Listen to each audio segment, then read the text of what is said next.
All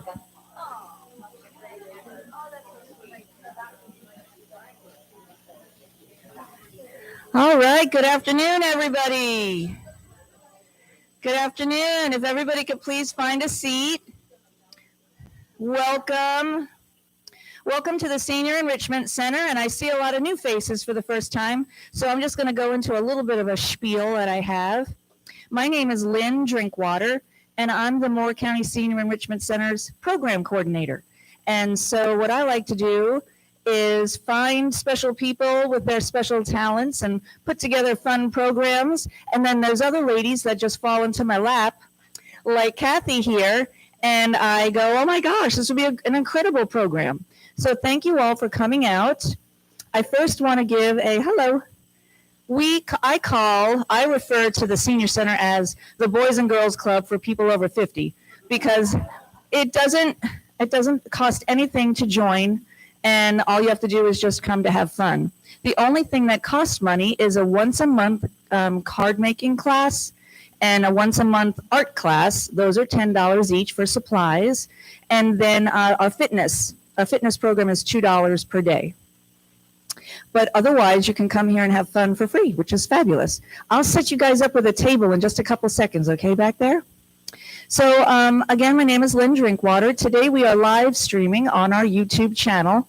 So for those of you who enjoy this program so much and you wish your neighbor or your friend or your spouse came today, you can go onto our YouTube channel and go under live, and you'll see a collection of all past presentations that we've had here. So now I'm going to go on with the program here, and I'm going to tell you a little bit about Kathy. So Kathy Stoddard Torrey has been helping individuals and organizations achieve success by creating positive relationships for about 20 years. She provides leadership and interpersonal communication seminars internationally to leaders in a variety of industries and to companies such as Deutsche Bank and GE Aviation. Kathy is also a keynote speaker who has written a book, Elevate Your Emotional Intelligence, a parable that reveals the better path to better relationships and a happier life. And that's why I believe we're all here today, because who doesn't need that? So Kathy is a certified life coach and systems coach. She has a Bachelor of Journalism and a master's degree in business administration from the University of Texas at Austin. Kathy lives in Pinehurst now and is a grandma to 5 grandchildren. She enjoys kayaking, walking, and watching sci-fi movies, which is very interesting. So without further ado, here is Kathy. Oh, one more thing. Care Patrol. So we have Casey Adams here with Care Patrol, and she's the one that's sponsoring the refreshments for today. So if you haven't seen Casey and gone over and get a bottle of water and a cookie, go right ahead. And today, Kathy brought her books, the one that she wrote, she's presenting today. And normally they're about $17 online, but today she's going to sell them for $10 each. So it's a special today. So here you go, Kathy. Thank you. Hi, thank you. Thank you. So, wow, I thought, there could be like 5 of us sitting around talking today. To have such a big crowd is absolutely awesome. And I am so curious to know, what brought you here? I mean, most people hear emotional intelligence and go, yeah, okay. That doesn't sound like that much fun. Oh, close to my mouth. Sorry. I'll have to get used to holding the microphone. So I'm really curious as to what brought you here? What are you hoping to gain, or what's your challenge you're trying to overcome? Okay.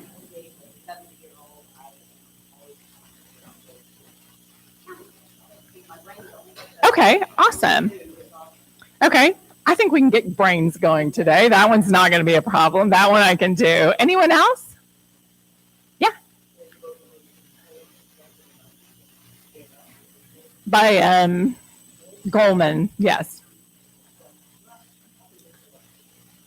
Well, man, he is the guy. So Goldman is the one, the father of emotional intelligence. And if you got through that book, you are dedicated, because it's a long and complicated book.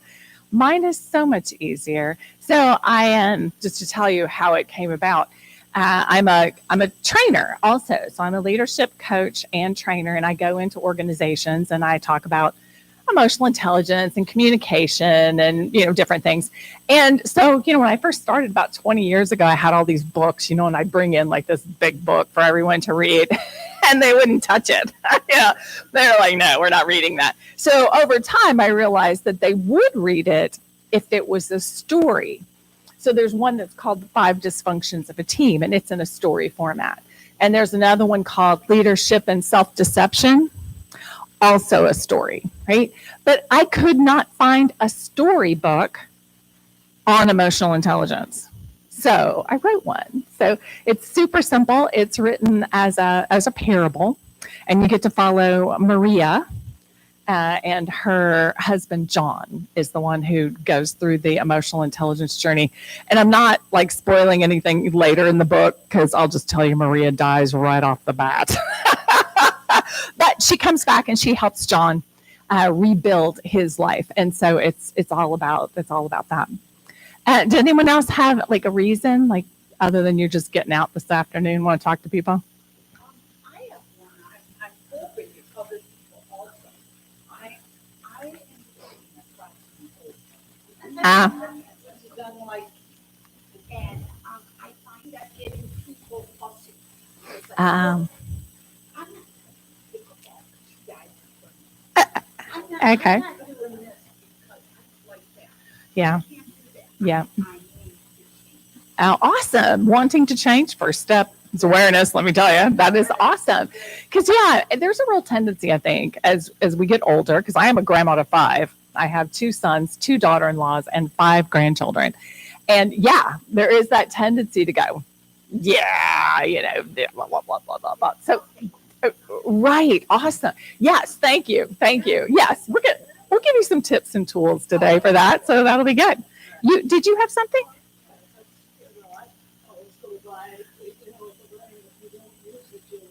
Right.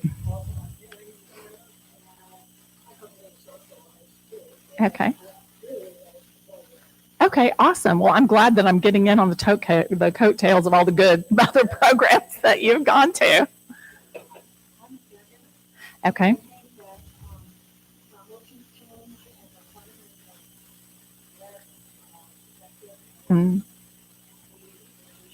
Right. Okay, awesome. Thank you. Anyone else? Anyone have daughters-in-law or sons-in-laws? Yeah, good relationships with them? Yeah, pretty good. Challenging sometimes? Yeah, there we go. Yes. And that's what we talk about. And that is, like, I do a lot with businesses where I'll go in and talk about these concepts. But honestly, why I love them is that they apply both to work and at home. People come in all the time. Like I had one series and we had graduation and their families could come and, watch. And family members would walk up to me and just say, oh my gosh, thank you so much. Like our home life is so different. And, it's like a change. He's like a changed person. And so you're like, oh, that is so awesome. So that's the kind of thing we're going to talk about today. Things that will help you create more positive relationships with other people and yourself. Right? That's the key here. And so I had a choice. The book goes through 5 steps. All right. It's the 5 steps to elevate. That the original title was like super long. It was like the parable of the 5 steps of blah, blah, blah, blah, blah. And then I thought, do I really want to just talk about the 5 steps? And I was like, no, I kind of want to talk about it through the lens of emotional intelligence. So it's not just going to be an outline of the book. We're gonna jump around a little bit and talk more specifically about emotional intelligence. So emotional intelligence is a better predictor of success than IQ. All right. So having high emotional intelligence is going to set you up for success better than being really smart, right? Because you can't be really smart and successful on your own. You've got to talk to other people in most professions. I mean, there's a few out there, but for the most part, we've got to get along with other people.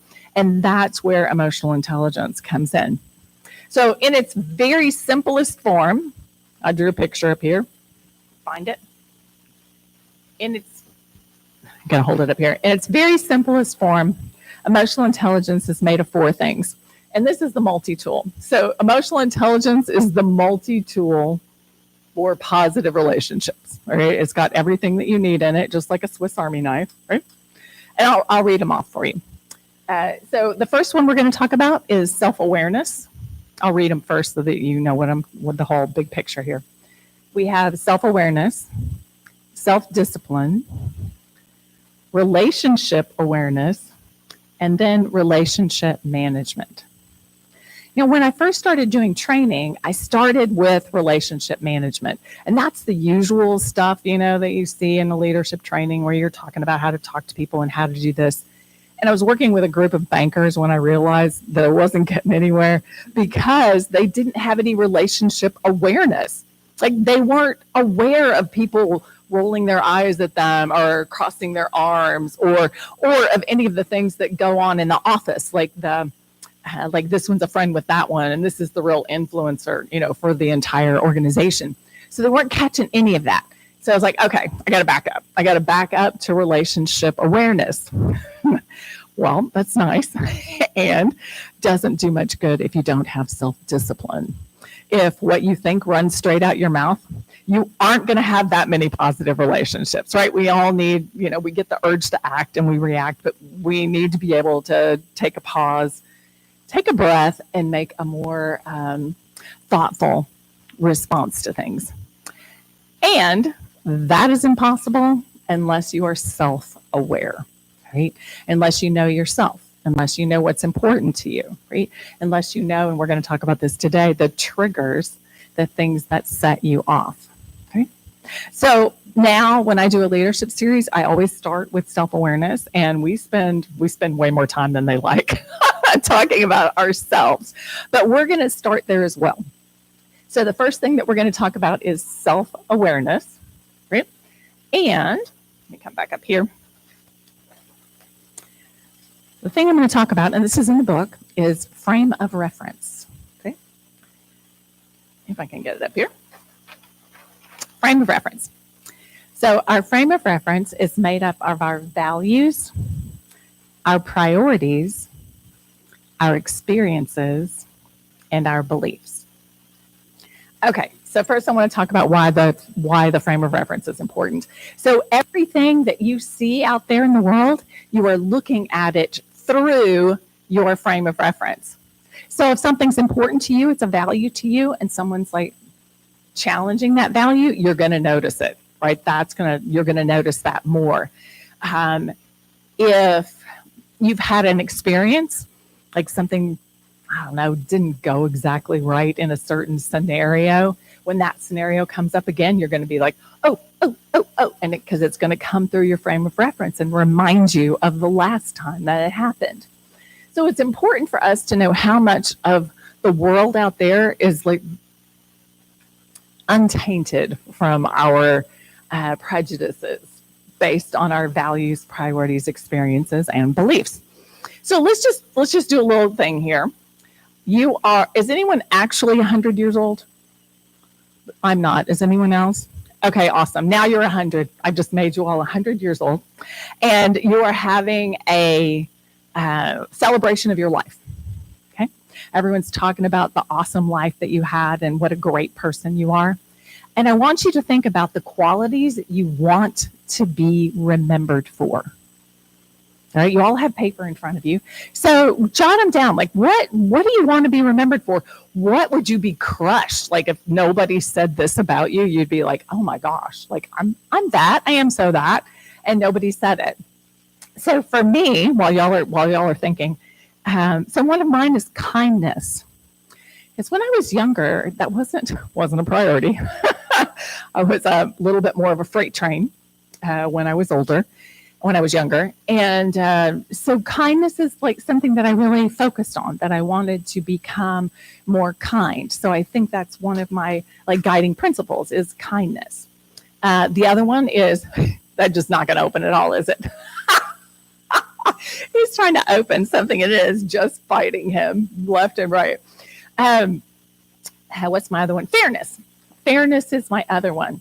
That, man, if I'm looking out through my frame of reference and it's not fair, man, it's there. I can see it. It's like flashing neon in front of me when something isn't fair. So I think we just, most of you just on your table, just tell the other people on your table, but I'll put you two together. How about? Never mind. We'll do tables. You three, you two together. We'll just do, just tell the people at your table, like what your values are and what you do every day. Pick one value and then tell them how I would know that's your value. Like, how would I know? If I followed you around all day, what do you do to express that value? Like, if you followed me around all day, hopefully you would see me be nice to people. Also, like in the grocery store, if somebody's standing there, I don't get on my phone, I just talk to them, right? So those are ways that I do it. And it's that simple. All right, just for a minute, share with the people on your table how you are kind. Okay, do you two want to go together? Because you're close.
Oh, are you? Okay.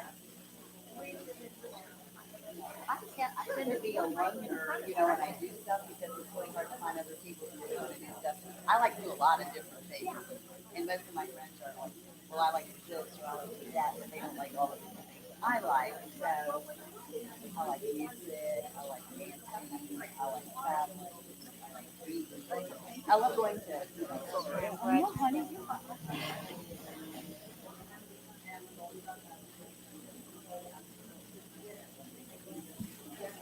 See this at the store, or see this whatever it is, or a couple of pictures that's coming out of very different person, right? So I'm just,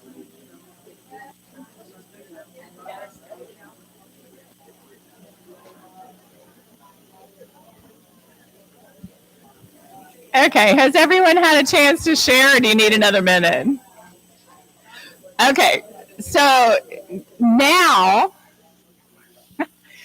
we're gonna do a little game here because we're all human, right? We're not perfect. We don't live our values like every single minute.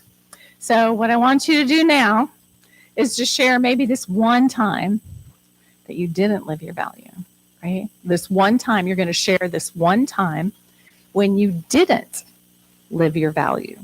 Okay. Nothing big. We don't need any major confessions here today. Just like little stuff, like kindness. Like one day, I wasn't feeling very well, and I went to the grocery store. And someone tried to start a conversation with me, and I just kind of like shut them down. Right. So it doesn't have to be a big deal, but just think of one time when maybe you didn't exactly live one of the values that you talked about. Okay?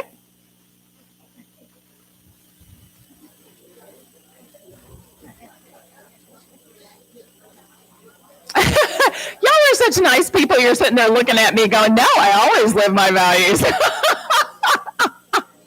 And that's awesome. That is totally awesome.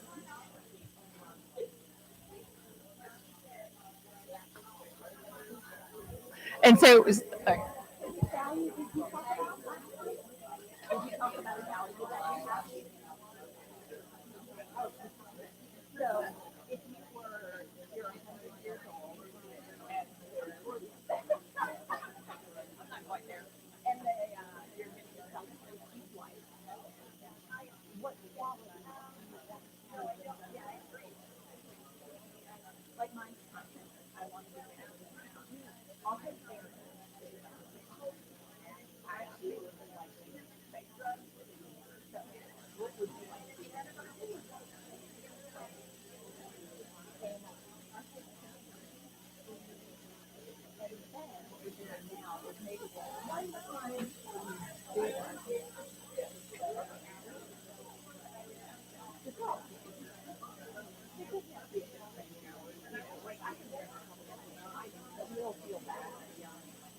Okay, has everyone finished their confessions?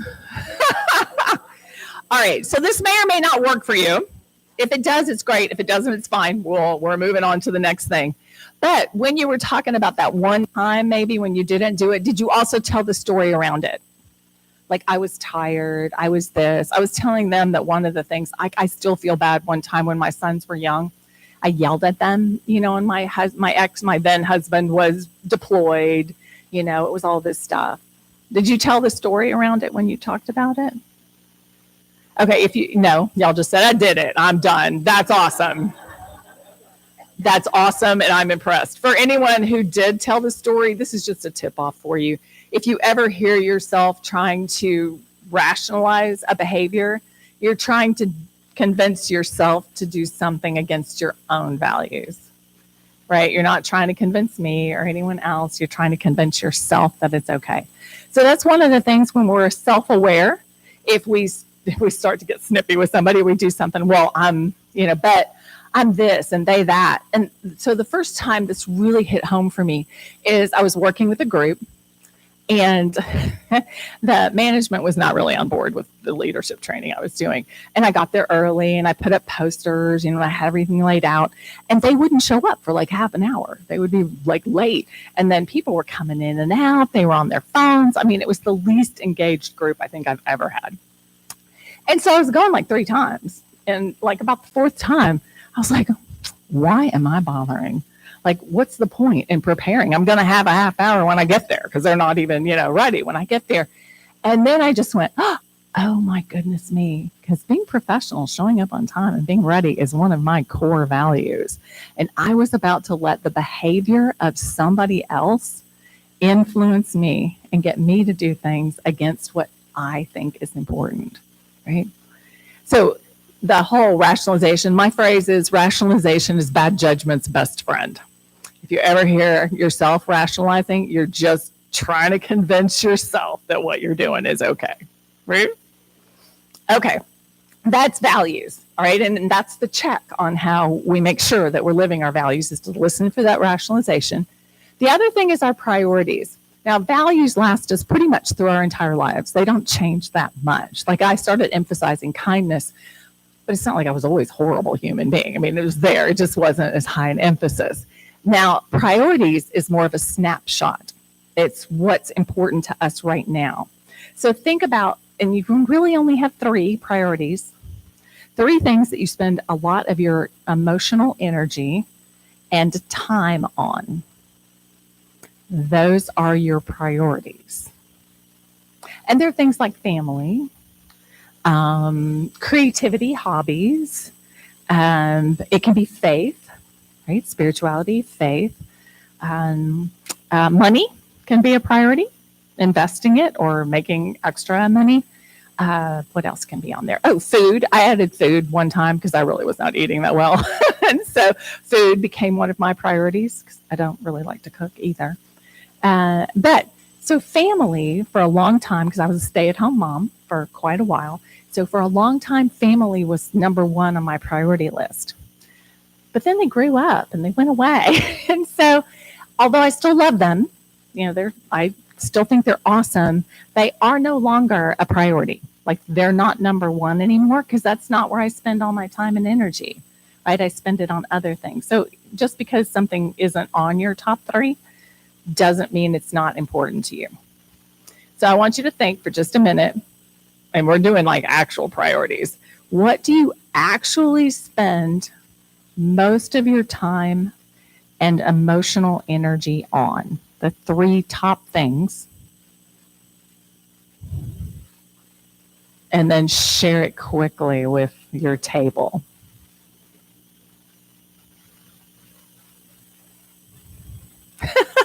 It could be exercise. It could be health. It can be a lot of different things can be your priorities. Could be learning. Learning can be a priority.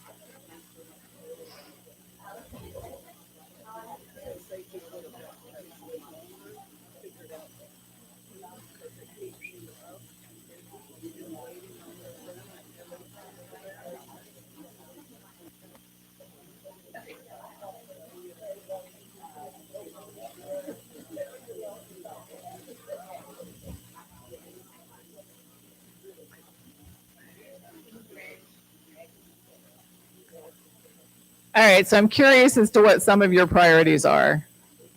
Anyone willing to share one of theirs? Yeah.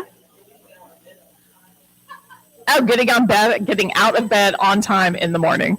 Hey, that's a good priority. It sets you up for the whole rest of the day. Anyone else have one?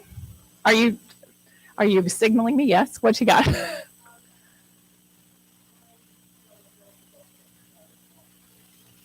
Oh, so the nonprofit is your priority. That's all your time and energy. Okay, there we go. There you go. Awesome. Awesome. Have your priorities in order. That's awesome. Anyone else? Yeah. I put down organization of my life. I mean, Okay, organization of your life. insurance, Mm-hmm. Right. I mean, just a really easy stuff in the paper like this, and you want to understand this paper. Right. But just going through your checklist and, get Right. Staying on top of life. staying on top of life. Okay, that's awesome. That's a great priority. It is a long one, and that kind of encompasses a lot of stuff. Did you have one? Yeah. She said staying on top of things, keeping organized, like, registration and voting, this stuff, things here. So that's one of her priorities, is to keep everything organized. Yeah, really. My son said something. I mean, he's got 4 children and their house is chaos. And he said something about, like remembering that his life at my house was, calmer and things like that. And I was like, well, that was one of my priorities, hon. I like a well-ordered life. And so that's what I created. And he looked at me like, like, wow, that's awesome. Like it never occurred to him it's something you could create and make a priority. What did you have? Okay. Okay. Okay, awesome. Very good. Very good. Work and right. And it doesn't mean we don't love them. He has work, his family is 3, work, exercise, and then family. It doesn't mean we don't love them as much. It's just mean they have their own lives. I'm not running them from here and there and, all of that stuff. All right. So that's a snapshot of your values and priorities. Our experiences and our beliefs, for the most part, what we believe today, a lot of it, we decided it was true or not true when we were children, right? Stuff happens to us, like someone says, oh, you hold a drawing up and they say, oh, that's dumb, you can't draw. And we believe them when we're children. We just take it in as if it's truth. And so now when somebody wants you to draw, how many of you draw? I know I have an art teacher up here. I'm going to recruit for you right now. So drawers? Yeah, no, see, we all had some kid that sat next to us that made fun of us when we did our drawings, and we don't think that we can draw. Sing? Okay, I got a few singers in the crowd. Okay, good, good. Yes, so it's important as we move forward and we're looking through our frame of reference to think about something, like we believe if somebody acts a certain way, it means this. Well, I don't know, does it really? It's based on an experience. Like they're uppity or they're this or all rich people are snobby, right? And maybe, but maybe not. So it's a good idea to question stuff as we're looking out through it. So remember our frame of reference, we're looking out. It's definitely distorting our reality a bit. Everything that comes in, everything that goes out. And it's important to remember that every single person has a different frame of reference. We're all seeing the world in very, very different ways. And that's an important thing to remember because we have a tendency to think that, oh, they see that and they're just doing that on purpose. Like they're just, they're just trying to annoy me. And most of the time, that's not true. I would say people question my guess at this statistic, but I think that like 90% of people are just doing what they think is best and they're doing the best they can. And yet, if we look out at the world, very few people think 90% of the people aren't annoying the heck out of them, right? So I think it's important to remember that we all have a frame of reference and we're all seeing things differently. We have different values, different priorities, different experiences, and different beliefs. Right? Okay, the next concept I'm going to share with you is when I have people come back to me that have done a class with me, 10 years earlier. They always come back and say, this is the concept. This is the one that they remember and made a difference. It is emotional pennies. I have my cup of emotional pennies up here. So if you pretend that you have 100 emotional pennies a day to spend, and emotional pennies are just emotional energy, all right, because everything that we do requires us to have some emotional investment in it. So if we pretend like we have 100 pennies every day, the goal is to have as many as possible at the end of the day. All right, so does anyone just go home like at night and you just want to sit down and do nothing? Just veg, put your feet up, like I'm done for the day?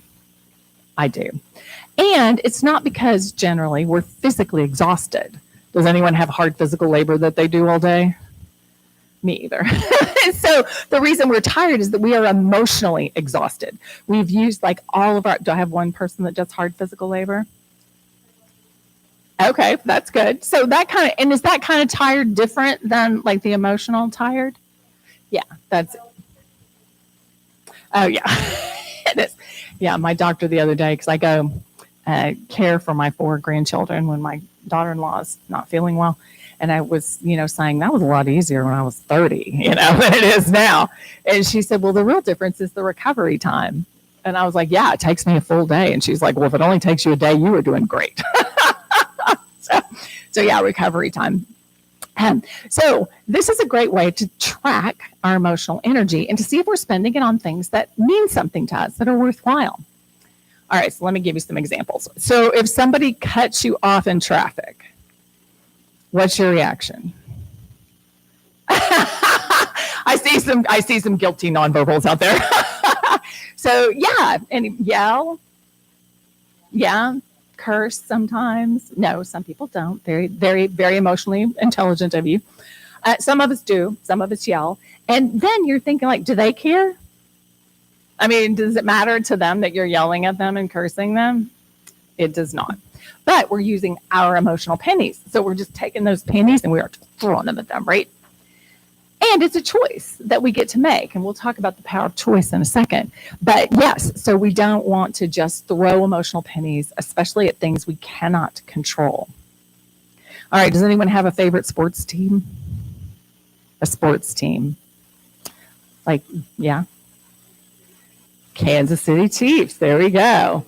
I'm sure I could find a UNC fan. Duke. State. University of Texas at awesome. We are doing awesome this year for change. But do you yell at the TV?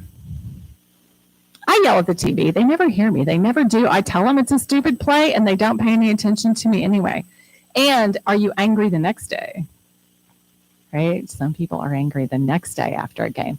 And really, honestly, for stuff like that, you might as well go out and yell at the wind until it's going the wrong way, because it's just as useful. So emotional pennies help us find our triggers, all right? Those things that set us off. So it can be bad drivers. It can be when our team loses. It can be, for me, it's fairness, right? So if something's not fair, man, you've triggered me.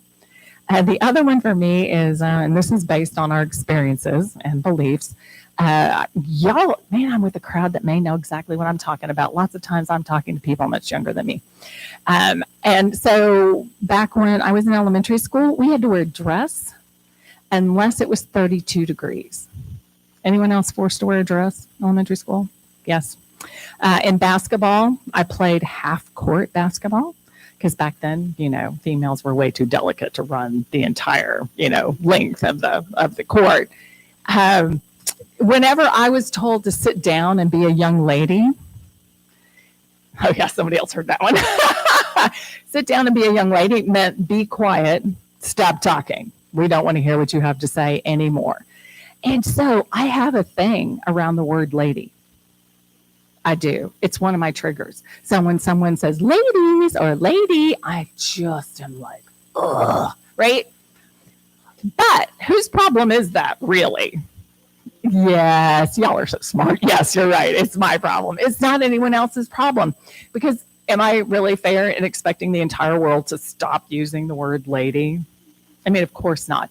So yeah, but it's that self-awareness. It is knowing that one of my triggers is the word lady, and that it's something I get to deal with. And I get to choose whether or not I'm going to spend emotional pennies on that or not.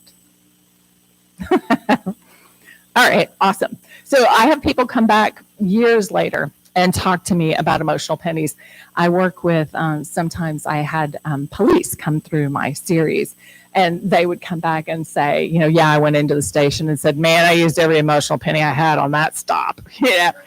So it's a great way for them to communicate with each other and for all of us to talk about the emotional expenditure that we have each day.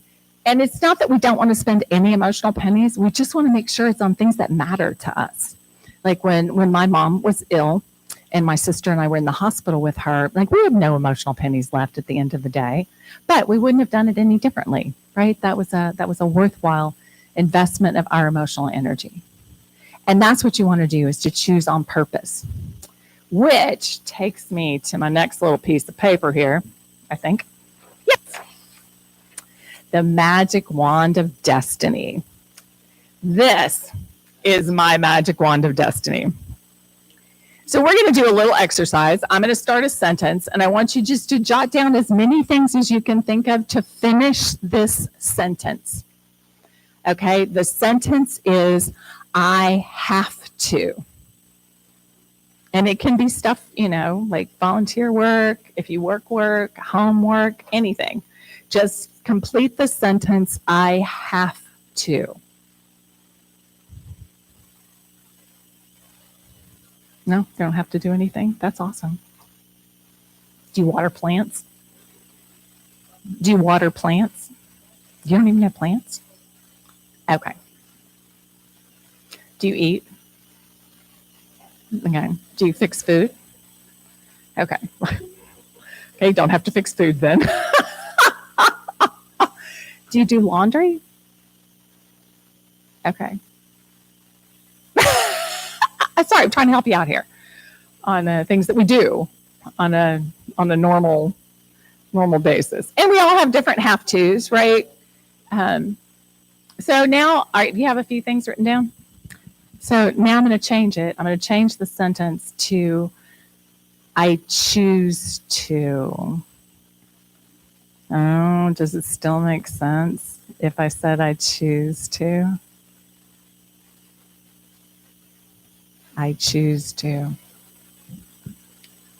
Yeah, you wrote I have to, but now I'm changing it to I choose to. Do those things still make sense?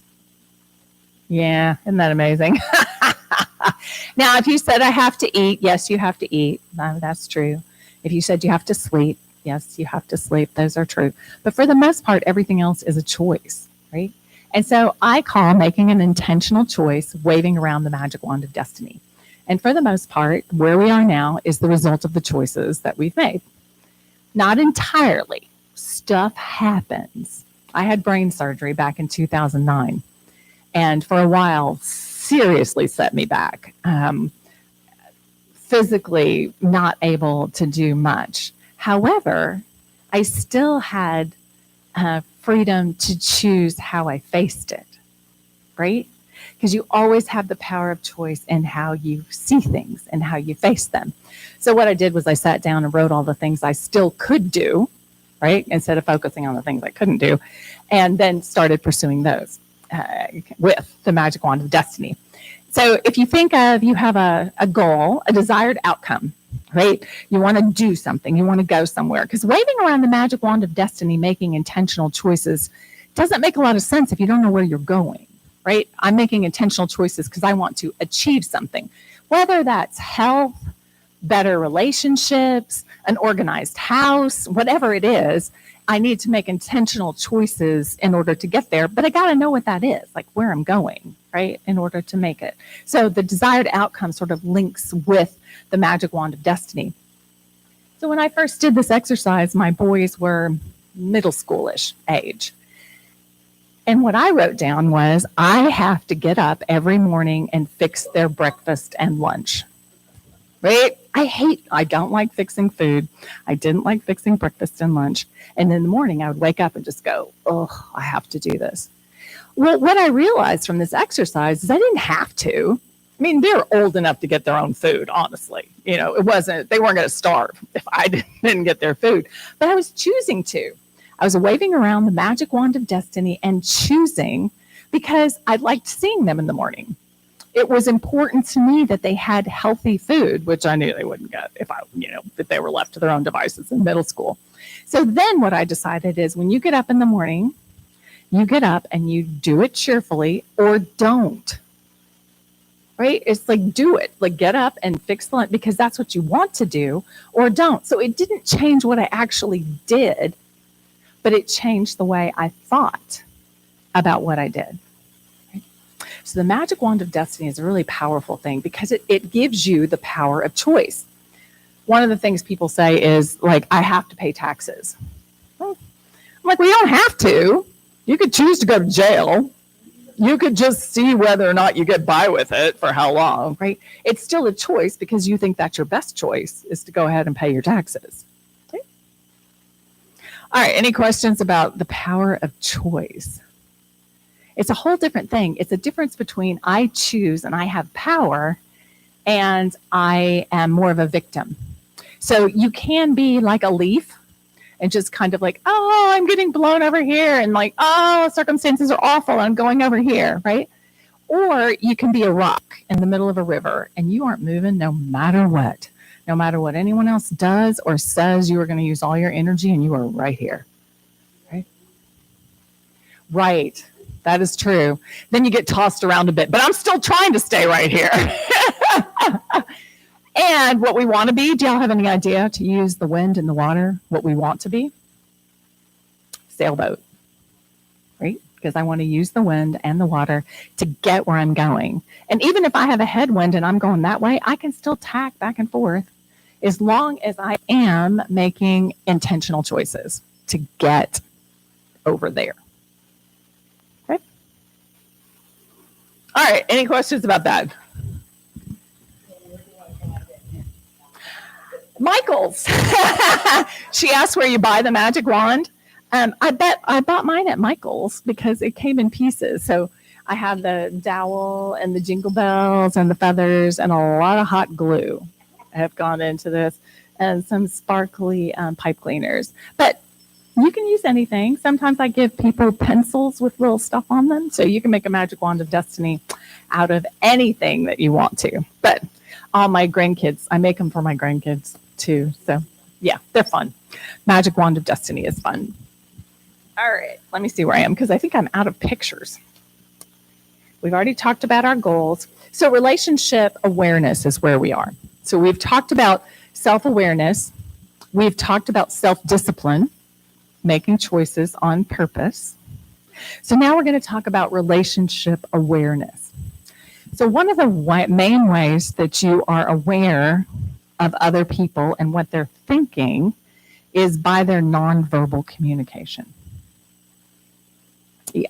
So if I say, I'm having such a good time today, do you believe me? No. Isn't that amazing? Like we ignore the words entirely because I said I'm having a really good time today, but you completely ignored the words and went with the nonverbals. This is an incredibly important thing to remember when you were talking to your grown children and in-laws, right?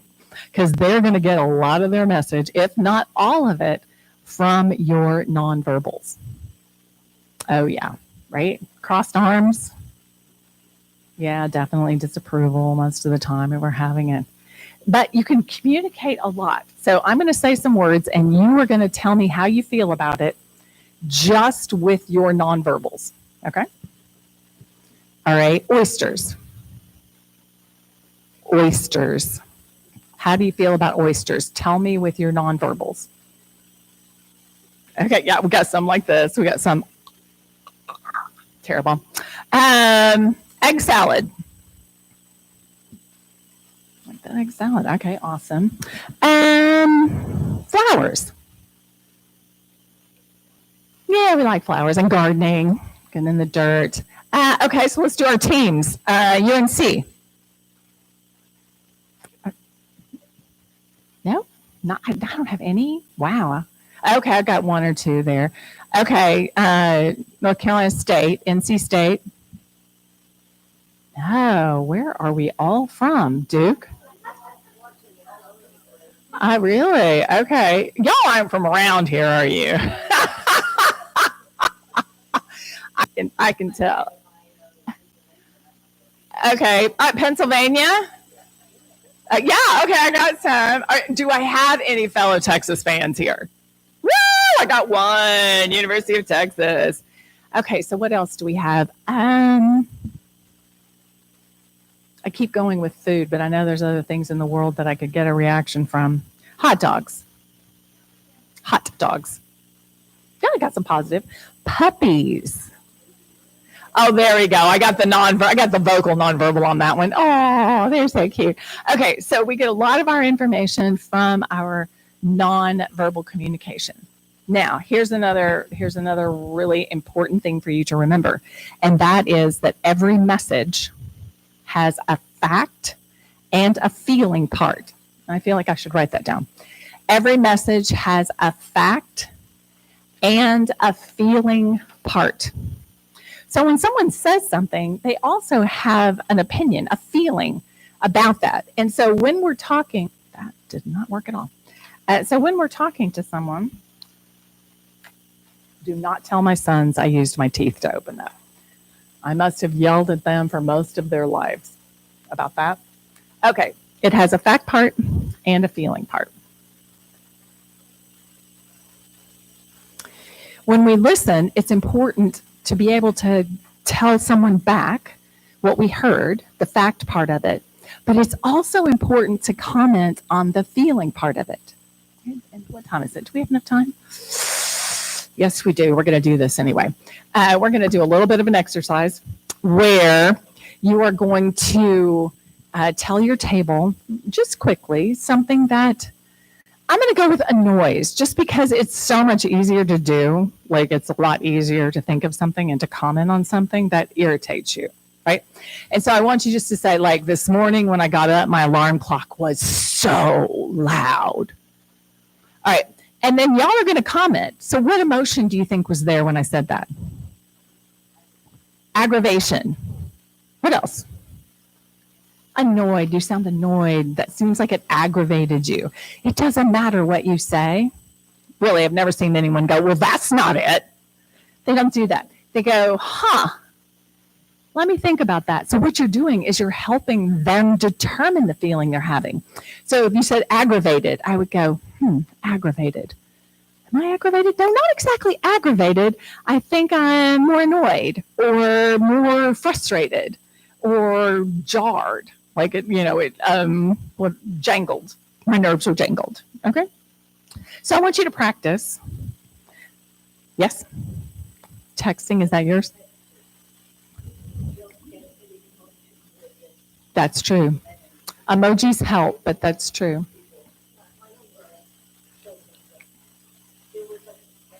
Uh-huh.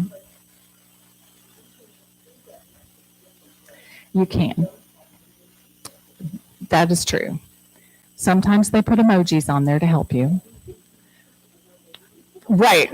Yes, and be careful with those emojis. There was all kinds of meanings that I had no idea about. I had no idea what a lot of those emojis were. Okay, so we're going to combine two little exercises here. Because I had, when I was coaching, I still coach, but way back when, I had a Marine. And he was getting out of the service, and so I was coaching him. And he was frustrated because his family wasn't listening to him. He was a Marine, and he was talking to his family, and they weren't listening to him. And so I was like, okay, so let's try an experiment. Before you tell anyone anything, I call it sending a solution. Before you send a solution, okay, and we are in relationship management now, just so you know. We're in that last section, relationship management. Before you say anything, before you offer an opinion, send a solution, you must ask 3 curious questions. All right, and like, don't you think you ought to? That doesn't count. Like no yes or no questions, but really curious questions. Like, what's the biggest challenge about that? What bothers you about that? Why is that difficult? Like he had to ask 3 curious questions. And I was like, are you up for that? Do you want to try it? And he goes, yeah, I'll try it. So the next time he called for a session, he said, my wife said to tell you that she loves you. So just changing the dynamic, instead of immediately telling someone what to do, to ask 3 curious questions first, flipped to the positive, more positive relationship. Right? Yeah. Okay, which part? Ask 3 curious questions. Oh, you want my questions. Sorry, I just made those off the top of my head. So 3 curious questions. Well, one great one is, how do you feel about that, right? Why is that a challenge, or what's hard about that is another good one. What do you find most challenging about that? I'm making all of these up. Yes, do you have something? Okay. Before you tell anyone your opinion, oh, well, like the person would come up and say, oh, like so-and-so is really bothering me. We had a fight today. Like it's your teenager or something. Oh, so-and-so is so blah, blah, blah. She just, da, da, da, and I'm so angry, right? So if you're like me, I've thought of 10 things she should do to get over that. I mean, I've already got the entire solution to her problem mapped out in my head. However, that's not really what they want. They want to talk about it, and we can help them figure it out by asking curious questions. So then you would say, really? So tell me more about it. There you go. That's one. Not exactly a question, but that also works. Tell me more about it. What else do I need to know about that? Has this happened before? How does it make you feel? What's the biggest challenge? Any of those are awesome questions. And I will tell you, it can dramatically change the quality, the dynamic and the quality of the relationship, and make it way more positive. Because I think when I was young, like my daughter-in-laws are both great mothers. Honestly, they really are. But they don't do things exactly like I would do them. Imagine that, And so I think, you should really, but I remember when my in-laws and my mother would make suggestions like that. I didn't like it very much at all. Like they think I'm not an adult and that I don't, I would get kind of defensive about the whole thing. And so I try to remember that, because they pretty much feel the same way when I start, and my information is really old, because I know a lot of the stuff I know now about babying is not what anyone knows now about babying. I mean, that's all like, it's old information now. But if they will say something and I start asking questions and I'm really present in the moment, you got to watch your nonverbals on this. I mean, you can't go like, okay, what is it? What's the problem? Like 3 and 3, what's your biggest challenge? You can't do it that way. But to be really present in the moment and talk to them is honestly one of the greatest gifts, because it's very rare that we have people that truly pay attention to us and listen to us fully. It is a wonderful, wonderful gift, and it brings people closer to you. So I know we have all sorts of sage advice to share. I do. I could solve all their problems. Yes.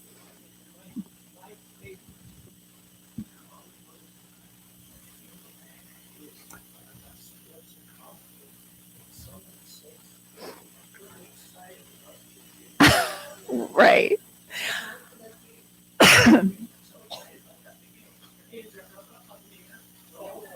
Right? Yes. And if they don't match, we go with the nonverbals every single time. Yes. No, not recently. Very enthusiastic, isn't he? Very enthusiastic, isn't he? Oh, the opposite. Very flat. Well, and that's a little unnerving. I'm about to wrap it up so you can ask questions if you want to. But if you're talking to someone and they're just not responsive at all, like you're telling me, like, oh, I'm so excited about this. And I'm like, oh, really? What's exciting about that? right? It's unnerving if somebody doesn't show any reaction to what you're saying. So that's an important thing to remember as well. So not only are we asking curious questions, we're mirroring them. If someone's excited, we look excited, right? If you're telling me something that worries you, then I'm going to look worried with you, right? It shows them, it's a way to show other people that you're paying attention. You're listening to not only the fact part, but also to the feeling part. All right, we are just out of time. So I'm going to review us on our fours. Thing is, we've talked about all four. We've talked about self-awareness, knowing ourselves, our triggers, where we're spending our emotional pennies, our values, priorities, experiences, and beliefs. Our self-discipline, so that we are waving around the magic wand of destiny and making intentional choices so we get where we want to go. Relationship awareness, paying attention to those nonverbals.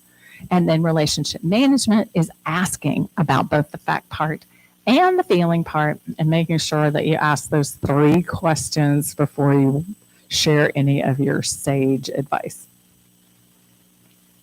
All right, so I'm done. I will answer any questions. Does anyone have any questions? Yes.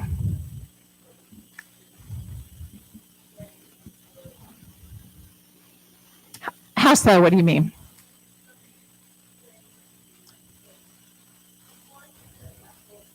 Yes, it is definitely your nonverbals. Like, why do you let that bother you?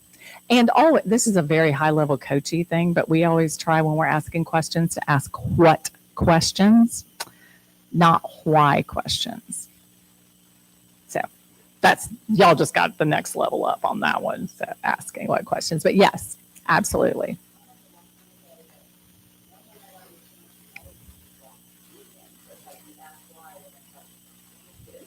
That's true. That's a good idea. Right.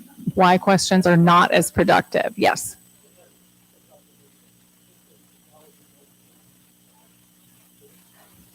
That is true. Some of my old knowledge is good. More specifically, baby knowledge, I find comes and goes in fads. Like, you lay them on your side for 5 years and then you lay them on your back for 5 years. And so that I find changes baby information in what. Now, we can talk about whether it really changes or not, or whether the recommendations change, but pediatricians' recommendations change a lot. They really do. All right, we're done. Thank you very much.